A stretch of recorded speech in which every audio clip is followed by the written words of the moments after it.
Private విద్యా సంస్థలను ఎదుర్కోవడానికి ప్రభుత్వ విద్యా సంస్థలు సిద్ధమవుతున్నాయి.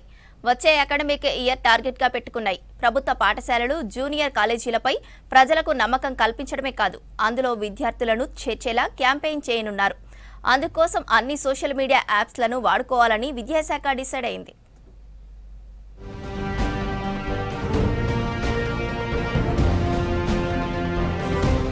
రాష్ట్రంలో ప్రైవేటు విద్యా సంస్థలకు దీటుగా ప్రభుత్వ విద్యా సంస్థలు ప్రచారం చేయడానికి సిద్ధమయ్యాయి. ప్రైవేటు స్కూల్స్, జూనియర్ కాలేజీల్లో ఎక్కువ మంది పిల్లలను చేర్పించడమే లక్ష్యంగా విద్యాశాఖ కసరత్తు మొదలుపెట్టింది. ప్రభుత్వ స్కూల్స్, కాలేజీలంటే కొన్నేళ్లుగా ప్రజల్లో కొంత అపనమ్మకం ఏర్పడింది.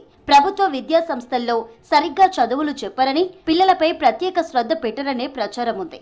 అయితే రేవంత్ రెడ్డి సర్కార్ విద్యా వ్యవస్థను గాడిలో పెట్టే పనిలో పడింది.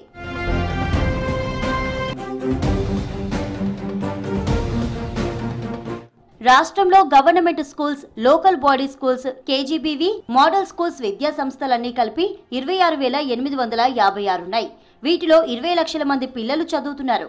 11,500 ప్రైవేట్ స్కూల్స్లలో 34 లక్షల మంది పిల్లలు చదువుతున్నారు. 424 ప్రభుత్వ జూనియర్ కాలేజీల్లో 1,50,000 మంది విద్యార్థులు చదువుతున్నారు. 1,400 ప్రైవేటు కాలేజీల్లో 7 లక్షల మంది విద్యార్థులున్నారు. ఏటా ప్రభుత్వ విద్యా సంస్థల్లో చదివే విద్యార్థుల సంఖ్య తగ్గుతోంది. ప్రైవేటు విద్యా సంస్థల్లో విద్యార్థుల సంఖ్య పెరుగుతోంది. దీంతో ప్రభుత్వం విద్యా సంస్థలపై ప్రజలకు నమ్మకం కల్పించి విద్యార్థుల సంఖ్య పెంచాలని ప్రణాళికలు సిద్ధం చేస్తోంది.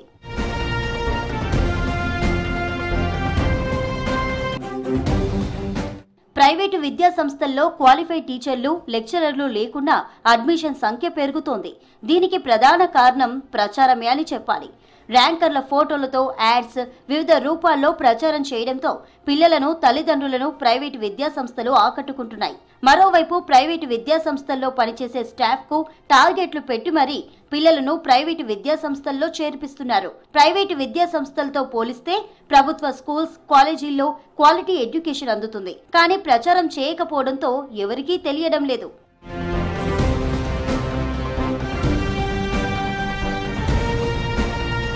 ప్రైవేటు విద్యా సంస్థల్లో లక్షల్లో ఫీజులు కట్టి చదివే విద్యార్థులతో ఎలాంటి ఫీజులు చెల్లించని ప్రభుత్వ విద్యా సంస్థల్లో చదివే విద్యార్థులు పోటీ పడుతున్నారు. ఈ విషయాలతో పాటు సర్కార్ కల్పిస్తున్న సౌకర్యాలను ప్రజల్లోకి తీసుకువెళ్లాలని స్కూల్ ఎడ్యుకేషన్ ఇంటర్మీడియట్ బోర్డు భావిస్తోంది. దీనికోసం ప్రత్యేకంగా సోషల్ మీడియా యాప్స్లో పెద్ద ఎత్తున ప్రచారం చేయాలని డిసైడ్ అయ్యాయి. గ్రామీణ స్థాయి నుంచి రాష్ట్ర స్థాయి వరకు స్కూల్, కాలేజీ స్థాయిలో ఈ క్యాంపెయిన్ చేపట్టాలని భావిస్తున్నారు అధికారులు. వీటి పర్యవేక్షణకు ప్రత్యేకంగా స్పెషల్ ఆఫీసర్లను నియమించనున్నారు.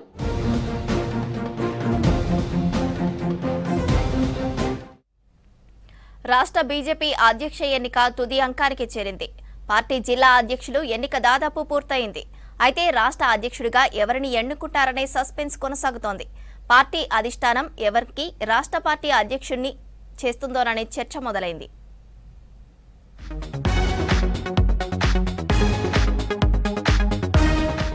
ఏడాది కాలంగా సస్పెన్స్ కొనసాగుతున్న బీజేపీ రాష్ట్ర అధ్యక్షుడి ఎన్నిక ప్రక్రియ చివరి దశకు చేరింది. జిల్లా అధ్యక్షుల ఎన్నిక దాదాపు పూర్తయింది. 25 జిల్లాలకు కొత్త అధ్యక్షులు ఎన్నిక కాగా 19 మందిని అధికారికంగా ప్రకటించారు. దీంతో రాష్ట్ర అధ్యక్షుడిగా ఎవరిని ఎన్నుకుంటారనేది పార్టీ శ్రేణుల్లో ఆసక్తికరంగా మారింది. రాష్ట్ర బీజేపీ నేతల మధ్య సమన్వయ లోపంపై అధిష్టానం పలు సందర్భాల్లో ఆగ్రహం వ్యక్తం చేసింది.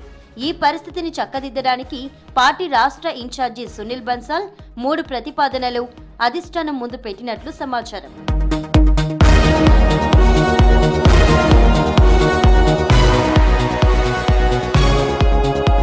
నేతల మధ్య ఆధిపత్య పోరు లేకుండా ఎవరి బాధ్యతలు వారికి అప్పగించి అందరినీ కలుపుకొని పనులు చేయించగలిగిన సమర్థవంతమైన నాయకుడిని రాష్ట్ర అధ్యక్షుడిగా నియమించాలని ప్రతిపాదించినట్లు తెలుస్తోంది. నేతల మధ్య ఏకాభిప్రాయం కుదరని పక్షంలో ఏం చేయాలనే దానిపై రెండో ప్రతిపాదన సిద్ధం చేశారని సమాచారం. కీలక నేతలు అసంతృప్తికి గురి కాకుండా అధ్యక్ష పదవితో పాటు వర్కింగ్ ప్రెసిడెంట్, ప్రచార కమిటీ చైర్మన్ పోస్టులు క్రియేట్ చేయాలని ప్రపోజల్ పెట్టారని తెలుస్తోంది. ఇక మూడో ప్రతిపాదనగా పార్టీ ప్రెసిడెంట్తో పాటు 2 వర్కింగ్ ప్రెసిడెంట్లను నియమించి పని విభజన చేయాలనే ప్రతిపాదన చేశారని సమాచారం.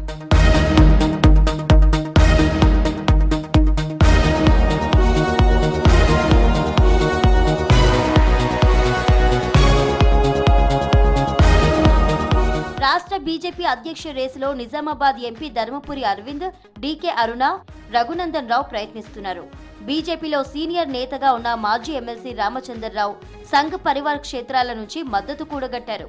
కానీ నేతల మధ్య ఏకాభిప్రాయం కుదరకపోవడంతో అధిష్టానం మధ్య మార్గంగా ఎవరిని నియమించాలనే దానిపై కసరత్తు చేస్తున్నట్లు ప్రచారం జరుగుతోంది. తెలంగాణ బీజేపీ పగ్గాలు మహిళా నేతకు అప్పగించి అధ్యక్ష పదవి ఆశిస్తున్న నేతలకు వర్కింగ్ ప్రెసిడెంట్ పోస్టులు ఇస్తే ఎలా ఉంటుందనే దానిపై కూడా అధిష్టానం సమాలోచనలు చేస్తున్నట్లు తెలుస్తోంది.